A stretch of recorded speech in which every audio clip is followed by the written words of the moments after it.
हमारे आत्मीय परिजनों, एक मसीहा आया आज से 81 वर्ष पूर्व। मसीहा आया और वो दिशा बताता हुआ चला गया, वो राह बताता हुआ चला गया और उसने आवाज लगाई, ये दुनिया वालों, मेरी आवाज को तो जरा सुनो, मेरी आवाज को तो अपने हृदय में धारण करो। वो ये पथ है जिस पथ पर मैं चल रहा हूँ। ये पथ 2 हाथ से देता है और 1000 हाथ से लेता है। 2 हाथ से देता है और 1000 हाथ से लेता है। उस मसीहा ने आवाज लगा लगा करके कहा और घरों में जाकर कहा, ठोड़ी में हाथ डाला। जो भी वो कुछ कर सकता था उसने इतना अपनी जिंदगी में किया कि शायद कोई व्यक्ति 10 बार जन्म ले तब भी उतना कार्य नहीं कर सकता। उस मसीहा ने इतना करके दिखा दिया कि एक जिंदगी में रहते हुए कितना कार्य हो सकता है, बशर्ते वो भगवान के प्रति उसके समर्पित भाव हो। तब भगवान के प्रति, इष्ट के प्रति, आराध्य के प्रति जो समर्पण भाव होता है वो आगे ही आगे बढ़ाता हुआ चला जाता है और 80 जो फूल खिले उसकी जिंदगी के हर एक वर्ष बड़ा खुशनुमा खिलता हुआ चला गया और राह दिखाता हुआ चला गया, खुशबू बांटता हुआ चला गया। और कहा उस मसीहा ने, अरे दुनिया वालों, कभी तुमको पछताना पड़ेगा कि एक मसीहा आया था और हमने कानों को बंद कर रखा, अपने हृदय के कपाट को बंद कर रखा। स्वांग तो बहुत किए, ऊपर से रंगे भी खूब, पर हृदय को न रंग पाए। हृदय को रंगा होता तो क्या एक भी विवेकानंद ने निकला होता, एक भी अर्जुन नहीं निकला होता। निकलना चाहिए था। एक भी शिवाजी नहीं निकला होता, निकलना चाहिए था। पर उस दुर्भाग्य के लिए क्या कहें, या तो अपना दुर्भाग्य कहें या उनकी नासमझी कहें। नासमझी भी कहना पड़ेगा और दुर्भाग्य भी कहना पड़ेगा। उठाते रहे, उठो बेटे, तुम्हें ये समय पुकार रहा है, सारा राष्ट्र चीत्कार कर रहा है, तुम्हें आगे आना है, तुम्हें भगवान के प्रति समर्पित जीवन जीना है और ब्राह्मणत्व जीवन जीना है। लेकिन मैं समझती हूँ कोई इन्हें गिने हो तो हो भी, शायद ये पृथ्वी शून्य तो नहीं है, ऐसा तो नहीं कहना चाहिए। इस पृथ्वी पर कोई भी ब्राह्मण पैदा नहीं हुआ है। हाँ, हुआ होगा कोई एक आध, और अभी वो ऐसा निगाह में नहीं आया है। निगाह में नहीं आया है जो कि छाती ठोक के ये कहे कि गुरुदेव, आपकी वाणी हमारे दिल में उतर गई है और हम उसी कदम पर चलेंगे जिस कदम पर आप चले और हमको रास्ता दिखाते हुए आपने कांटों को फूल बनाया। उन्होंने, बेटे आपको क्या मालूम है जिंदगी किस तरीके से उन्होंने जी। उन्होंने कांटों को छाती से लगाया और कांटों के पथ पर चलते हुए चले गए, किसी की परवाह नहीं की। स्वतंत्रता संग्राम में काम किया तो एक स्वर से लोगों ने कहा कि ये तो मसीहा ही हो सकता है। ये सारे आगरा जिले के सारे किसानों का लगान माफ करा दिया। अभी अभी जगन प्रसाद रावत आए जो कि यूपी में मिनिस्टर रह चुके हैं, और उनके एक तरह से सखा समझ लीजिए, बड़े भाई समझ लीजिए। हमेशा उन्होंने बड़ों का सम्मान किया है, बड़ों का सम्मान किया है, कोई क्यों नहीं हुआ। उन्होंने बड़ों का सम्मान, पहली सीढ़ी है ऊंचे उठने की। जो दूसरों को सम्मान देता है वो सम्मान खुद भी पा लेता है, और जो फूल भगवान के चरणों पर समर्पित होता है और जो फूल भगवान के गले तक पहुंचता है उसे तो थोड़ा बहुत दिक्कत उठानी ही पड़ती है ना, डाली से टूटेगा ही और चरणों तक जाएगा ही, सुई में परोया ही जाएगा, तभी तो भगवान के गले का हार बनेगा। वो भगवान के गले का हार बन करके उन्होंने दिखा दिया कि इस तरीके से गायत्री माता ने गोदी में ले लिया, गोदी में ले लिया। उसी गोदी में 80 वर्ष 81 वर्ष विचरण किया। 81 वर्ष तो क्यों, उसमें से 15 साल घटा दीजिए, बाकी का जीवन जो उन्होंने जिया उस माँ की गोदी में। और धन्य है वो माँ जिसने ऐसा सपूत जन्मा, उसकी कोख को धन्यवाद दें और उसको बार बार प्रणाम करें। हे जन्मी, ऐसे ही पूत जन्ना, नहीं तो बांझ रह जाना तुम, पर देना है तो ऐसे सपूत दीजिए जो सारी दुनिया को एक दिशा देता हुआ चला जाए। स्वयं कांटों के पथ पर चलता रहा और दूसरों को खुशियां बांटता हुआ चलता हुआ चला गया, उनको विश्वास दिलाता हुआ चला गया। बेटे, हम आपके साथ हैं, आपके दुख में और कष्ट में हर तरीके से हम शरीक हैं। एक और भी काम किया, वो किया, उनको उठाने का, उंगली पकड़ के उठाया, पहुंचा पकड़ के उठाया, खुशामद करके उठाया और ताड़ना से भी प्रताड़ना से भी हर दृष्टि से अपने परिजनों को वो उठाता हुआ चला गया। वो मसीहा, उस मसीहा के साथ क्या गया, क्या गया? कुछ नहीं गया, कुछ नहीं गया। तिल तिल करके इस मिशन के लिए और सारे विश्व के लिए तिल तिल अपने को गलाता हुआ चला गया, दीपक की तरीके से जलता हुआ चला गया और दूसरों को रोशनी, सारे विश्व को रोशनी बांटता हुआ चला गया। उसने ये परवाह नहीं की कि मेरा जीवन जलता हुआ चला जा रहा है, मैं तिल तिल जलता हुआ जा रहा हूँ। उसको खुशी थी, उसे जलने में ही खुशी थी। दीपक को जलने में ही खुशी होती है, क्योंकि उसका प्रकाश दूसरों तक पहुंचता है ना, दूसरों तक पहुंचता है। ये कौन समझता है? कोई सौभाग्यशाली जो होता है वही समझता है, वरना कौन समझता है? खुद गर्जी, खुद की जो लिप्साएं हैं वो आगे बढ़ने नहीं देती हैं। एक कदम पीछे हटने की कोशिश करता है व्यक्ति, आगे आने के लिए हिम्मत नहीं करता। लेकिन उन्होंने हिम्मत करके ये दिखाया। आपको बढ़ाने के लिए तो गुरुजी थे और अभी भी हैं, मैं ऐसा नहीं कहूँगी थे, क्यों हैं, ठीक है। क्यों माताजी, जब है ही तो अभी आपकी आंखों में आंसू क्यों थे? आप इतनी व्यवल क्यों हो रही थी? तो आप भी बताइए बेटे, आप क्यों हो रहे थे? इसका मैं आपके सवाल का जवाब मैं स्वयं ही दूंगी।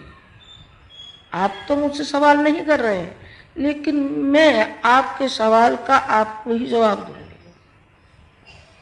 शरीर जितना मूल्यवान शरीर है, आत्मा भी उससे ज्यादा मूल्यवान है, क्योंकि आत्मा महान है। वो आत्मा सारे विश्व में समाई हुई है, सारे विराट में समाई हुई है। ये जानते हुए भी जो शरीर का लगाव है और जिससे जुड़े हैं, वो कभी न कभी अनायास आ जरूर जाएगा। शिष्य को अपने ढंग से आएगा, माँ को अपने ढंग से आएगा, बहन को अपने ढंग से आएगा, बेटी को अपने ढंग से आएगा और पत्नी को बेटा अपने ढंग से आएगा, क्योंकि उसका वही एक सर्वस्व होता है और वही उसका आराध्य होता है। यूं तो मेरे रोम रोम में समाये हुए हैं, मैं नहीं समझती कि मुझसे अलग है। उन्होंने पहले भी कहा था कि मैं तुमसे जुदा नहीं हूँ, लेकिन अज्ञानता के लिए क्या करूँ? कभी कभी न मालूम वो भावुक हृदय क्यों हो जाता है, हो जाता है जैसा आपका हो जाता है। मेरा भी तो दिली तो है, आखिर जाता है कभी कभी, लेकिन बेटे कभी कभी होता है। क्यों क्यों साहब, और की तरीके से आपका दिल क्यों नहीं होता, और महिलाओं की तरीके से आपका क्यों नहीं है? बेटे औरों में मुझ में जरा फर्क है, फर्क है।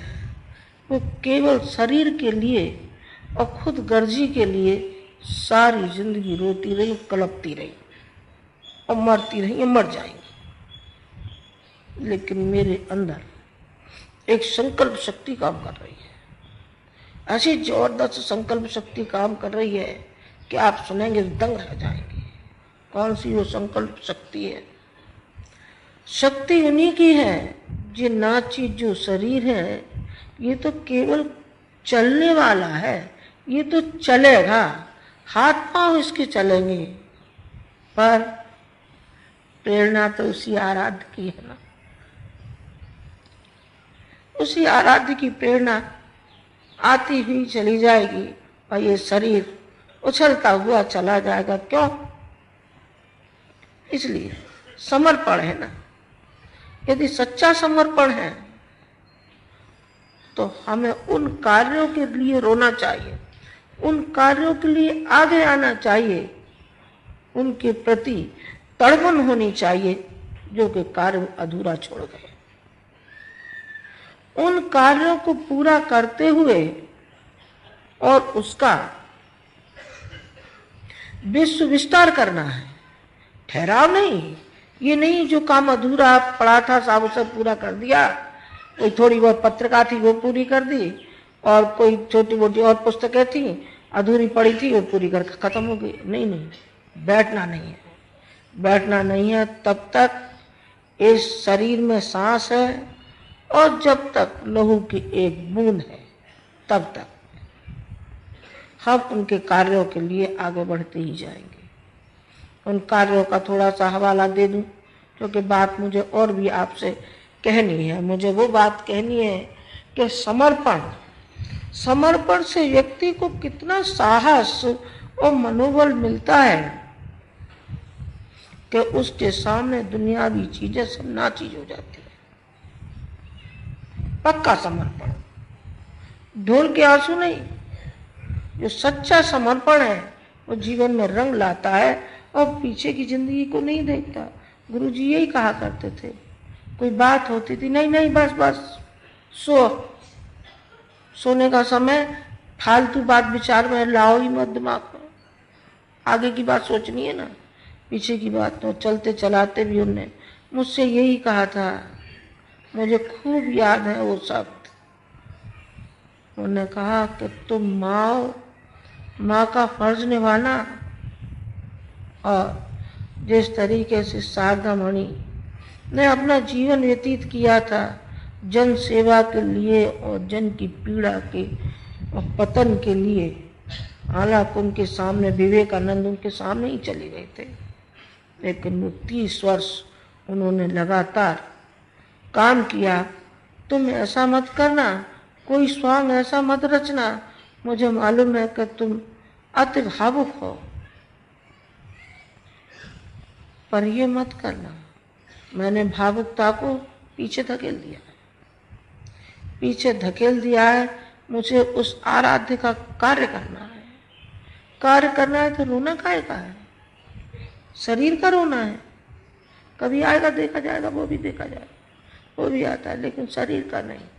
अब तो हमें इस मिशन के विस्तार के लिए, जो कि उन्होंने इस पौधे को लगाया है, इस वृक्ष को लगाया है, तो ये वृक्ष तो फलना फूलना चाहिए, इसका तो विस्तार होना चाहिए, इसकी तो टहनियाँ आगे बढ़नी चाहिए और वहाँ तक बढ़नी चाहिए सारे विश्व तक। भगवान बुद्ध आए और भगवान बुद्ध ने अपना कार्य किया, जो अधूरा कार्य रह गया वो गुरुजी ने किया, और अब जो शेष रह जाएगा उसे ये शरीर करेगा और आप करेंगे, आप करेंगे, ये शरीर करेगा। उनकी शक्ति आती हुई चली जाएगी, वो आपके अंदर हमारी शक्ति आती हुई चली जाएगी। क्यों साहब, ये आप ये चमत्कार वाली बात कैसे कह रही हैं?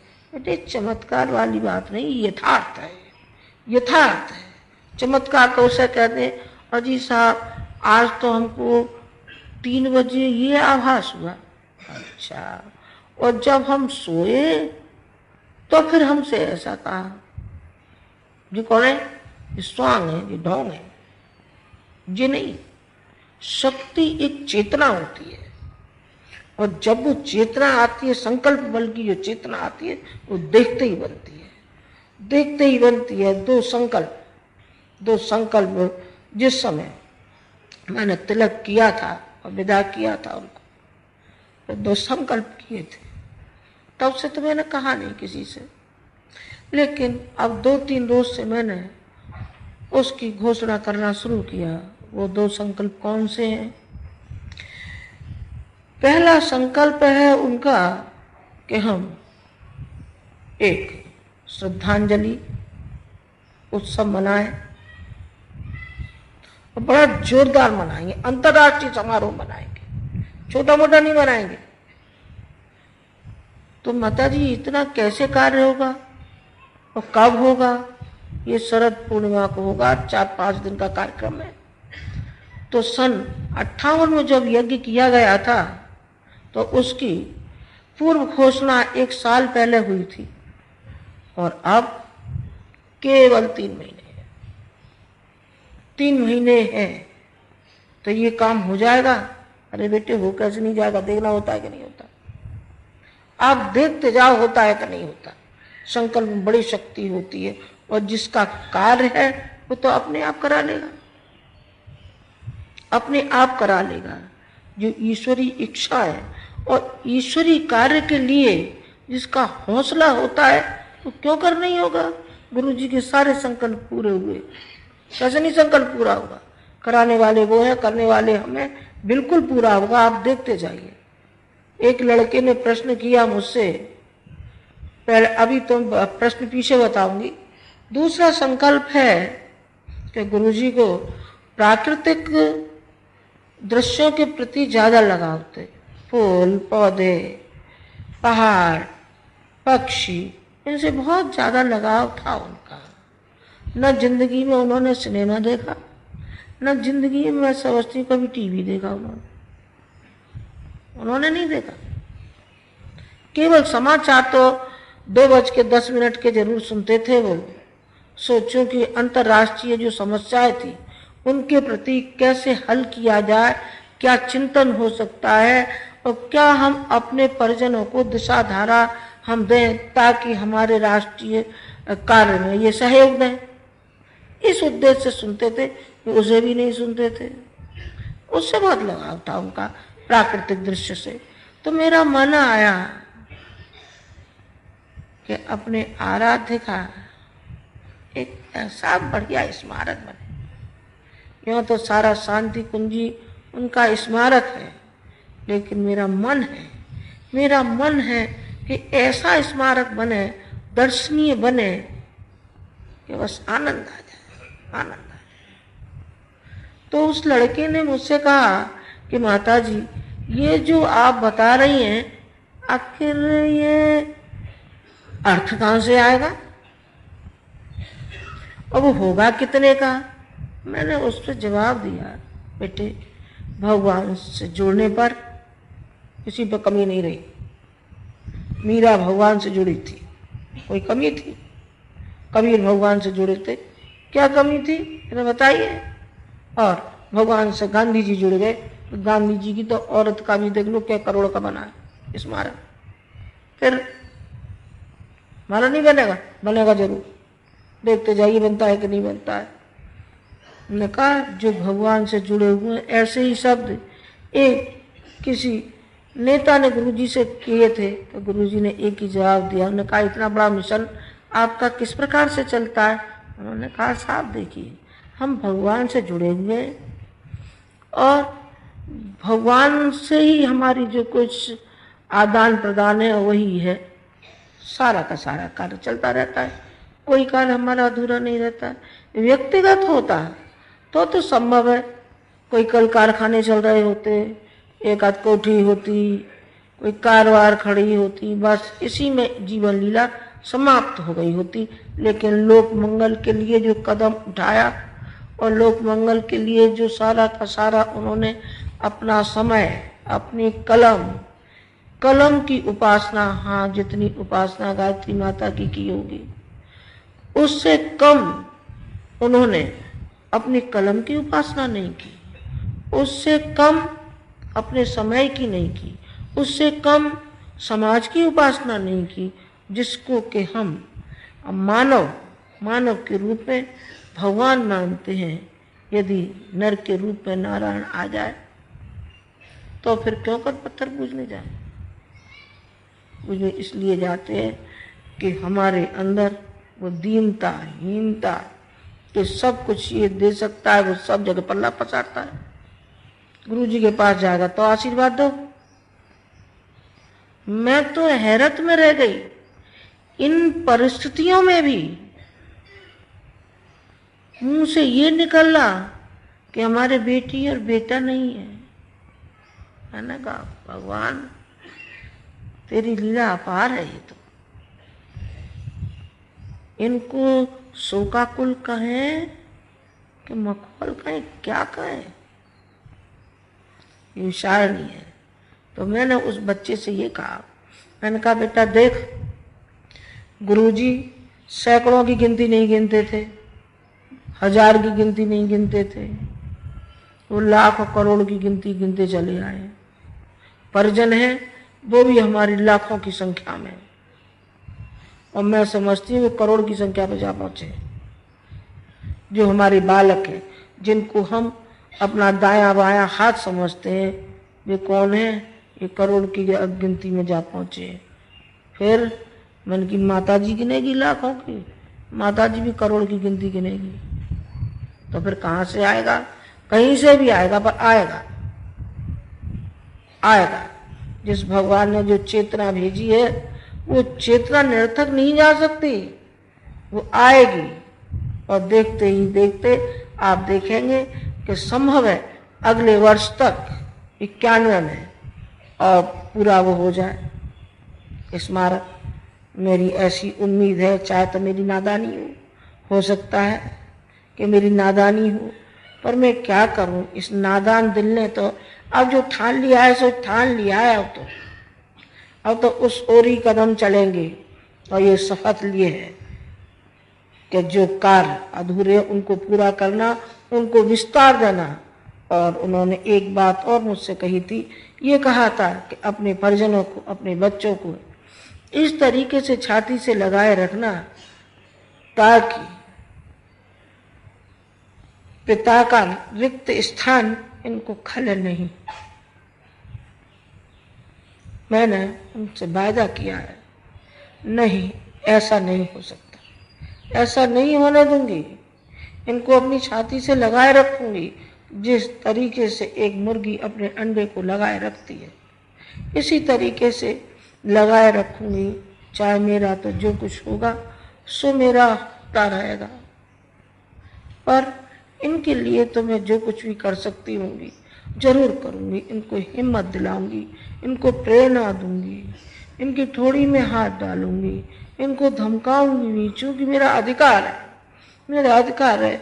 बच्चे के प्रति माँ का अधिकार होता है कि वो प्यार से भी कहती है, और जब प्यार से नहीं मानता तो धमकाती भी, और धमकाने से भी नहीं मानता तो फिर बताओ काहे से कहती है? फिर वो डंडे से कहती है। रंदो डंडे लगाने लायक तो आप नहीं है। दाढ़ी मूछ वाले कहेंगे माता जी क्या कह रही हैं, पर बात ही हमारी ऐसी है, वो डंडे से कम की काम नहीं करेंगी। गुरु जी का जो विराट स्वरूप और जो सूक्ष्म उसमें समा गए, आप ये मान के चलिए कि चैन से सोने नहीं देंगे किसी को भी, बिल्कुल नहीं सोने देंगे। न वो जिंदगी भर चैन की नींद सोए हैं, न किसी परिजन को सोने नहीं देंगे। कायरों की जिंदगी उनको बहुत खराब लगती थी, बहुत खलती थी। कोई भी लड़का फालतू बैठा हुआ दिखाई पड़ता था तो उनको रोष आता था, ये बैठा कैसे है, ये समाज का खाता है और पड़ा रहता है क्या? उन्होंने कहा नौकर 8 घंटा काम करता है और स्वयंसेवक 12 घंटा करता है और मालिक 16 घंटे काम करता है। मालिक हो तुम सब 16-16 घंटे काम करो। ठीक है, अपना जीवन यापन करने के लिए आपको नौकरी करनी पड़े या व्यापार करना पड़े, हम कब कहते हैं कि नहीं करना चाहिए, लेकिन समाज का भी तो कुछ हक है, राष्ट्र का भी तो कुछ हक है, गुरु का भी तो कुछ ऋण है आपके ऊपर, इस मिशन का भी तो ऋण है। समाज सेवा के लिए आप कोई कदम नहीं उठाना चाहते। जो समाज में फैली हुई विकृतियां हैं, इनको हटाने के लिए आपके मन में कोई संवेदना पैदा नहीं होती, आपके अंदर करुणा पैदा नहीं होती। भगवान के भक्त के अंदर करुणा पैदा होती है, वो द्रवित हो जाता है। एक छोटी सी घटना है उनके जीवन काल की कि एक कबूतर था, कबूतर को पकड़ के ले जा रहा था मारने के लिए। उन्हें क्या करेंगे, इसको भूनेंगे और खाएंगे। जेब में उन दिनों की बात है बेटे, बचपन की बात कह रही हूँ, ये घटना उन्होंने सुनाई थी। जेब में एक अठन्नी पड़ी थी, सो उसको दे दी, तू ले जा, इस कबूतर को उड़ा दे। तूने मेरे सामने कैसे कहा कि इस कबूतर को हम ये करेंगे? कौन कह रहा था? ये करुणा कहलवा रही थी, इस संवेदना कहलवा रही थी। जब व्यक्ति के अंदर से करुणा जागती है वो औलाद का हो जाता है, अपने लिए नहीं सोचता बल्कि सारे विश्व के लिए चिंतन करता है और उसी दिशा में समाज सेवा के लिए वो दृढ़ संकल्प होता है। ब्राह्मण का जीवन, ब्राह्मण का मतलब क्या है? ब्राह्मण औरों को देता है, विद्या का दान देता है, विद्या का विस्तार करता है। और क्या करते हैं? रहने दीजिए, और की बात नहीं कहती मैं, केवल नहीं बच्चे बैठे जो कहीं माता ये क्या कहने बैठी हैं, और मैं नहीं कहती। मैं तो ब्राह्मण उचित जीवन के लिए आपसे निवेदन करती हूँ कि हो सके तो आप उसी पथ पर चलना जिस पथ पर गुरु जी चले और सारी जिंदगी आपको दिशा देते हुए चले गए, आपके जुम्मे काम भी सौंपते हुए चले गए। और उन्होंने ये कहा, बेटो तुम संत का जीवन व्यतीत करना।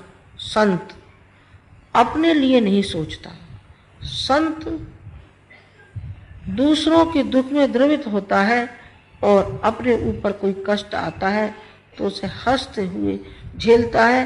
भगवान से कभी ये भी प्रार्थना नहीं करता कि हे भगवान मेरे ऊपर जो कष्ट आया इसका निवारण करना, नहीं, वो दूसरों का निवारण करता है। कौन? संत। संत जैसा जीवन परोपकार के लिए, दया के लिए, सेवा के लिए, दूसरों को ऊंचा उठाने के लिए जीवन को लगाना चाहिए। जितना संभव हो उतना तो लगा ही सकते हैं, असंभव तो हम कहते ही नहीं हैं। तो ये कहते हैं कि जिनके पास कुछ गुजारे के लिए है वो सारा जीवन विश्व कल्याण के लिए दे सकते हैं, और जिनके पास नहीं है बेटा वो कमाओ खाओ भी, और जो आपके उदर पूर्ति से बचे वो तो दो, वो भी नहीं दोगे, समय भी नहीं दोगे, अंशदान भी नहीं दोगे तो सब ले जाओ। यहाँ बेटे भगवान बड़ा होशियार होता है, उसको उल्लू नहीं कोई बना सकता। बिल्कुल चेला में और शिष्य में बड़ा फर्क होता है, आप समझ लीजिए। आपको शायद कुठाराघात लगता हो तो लगे मैं क्या करूँ, मेरी जबान पे आ गई तो कह ही दूँ। शिष्य में और चेले में अंतर होता है। चेला कहते हैं चालाक को। कौन सा चालाक? भगवान बुद्ध का एक शिष्य था, तो कहीं उसने ये सुन रखा था कि राजा ने एक सोने का कमंडल ऊपर टांग रखा था। उन्होंने कहा कि जो कोई छलांग लगा करके इसको लाएगा उसको ये कमंडल दे दिया जाएगा। वो जो चेला महोदय वो सुन रहे थे, चेले की मंडली में थे। अब वो फटाफट चढ़ के और ऊपर चला गया, कमंडल को ले आया। कमंडल को ले आया तो उन्होंने ये कहा भगवान बुद्ध से कि भगवान आज तो एक चमत्कार हो गया आपका। क्या चमत्कार हो? बस आपकी ही प्रेरणा आती हुई चली गई। मैंने कहा कैसी? कि एक कमंडल था सुबह उतार लाया। अच्छा ऐसा चमत्कार? तू तो बड़ा बहादुर है, सारी शक्ति तेरे ही अंदर नियत है मेरी। उन्होंने कहा कि अच्छा, इस कमंडल को ले जा, फेंक इसको तोड़ के, और ये फेंक इसको तोड़ करके। क्यों? वो था नट। नट जानते हैं, पुराने वक्तों में नट बांस पर चढ़ करके वो पेट के बल घुमा करते थे। उसके लिए तो बड़ी यात्रा खेले, कौन सी शक्ति थी इसे बता? शक्ति होती है, शक्ति का इजहार ऐसे किया जाता है? नहीं, कोई भी संत अपनी शक्ति का ऐसा इजहार कभी नहीं करेगा कि हमारे गुरुदेव फलाने वक्त में आए थे और जी कहकर चले गए। वो कहकर बेटे उनके अंदर तो एक संवेदना पैदा होती थी, और संवेदना पैदा होती थी उसी को वो अपने गुरु का संदेश मानते थे, अपने गुरु का संदेश मानते थे। वो कहते थे, कभी सिर हिलाया उन्होंने? नहीं। कभी ये कहा कि गायत्री माता स्वप्न में ये कह गई? कभी उन्होंने ये भी नहीं कहा। उन्होंने तो उसको साकार करके दिखा दिया, साकार करके दिखा दिया कि एक भक्त का जीवन कैसा निष्प्रिय होना चाहिए। वो भक्त का जीवन बताया, और भक्त के पथ पर चल करके व्यक्ति को कितना अनुदान और वरदान मिलता है। आप सारे ऋषियों के पन्ने पलट करके देख लीजिए। विश्वामित्र हुए, भागीरथ हुए, परशुराम हुए, जिन्होंने सारे के सारे लोग मंगल के लिए लगा दिया था। तो फिर ब्याज दर ब्याज उनको मिलती हुई चली गई। नरसिंह मेहता की कहते हैं भुनी भुन गई। हाँ बेटा, भुनी के नहीं भुनी इसमें शक है मुझे। और द्रौपदी का वस्त्र हरण हुआ था और भगवान कृष्ण ने बढ़ाया था, इसमें भी शक है। न आपने कृष्ण देखे न द्रौपदी देखी, पर एक मसीहा आपने देख लिया। एक वो मसीहा आपने देखा कि जिसने अपने लिए न सोचा, दुनिया के लिए सोचा।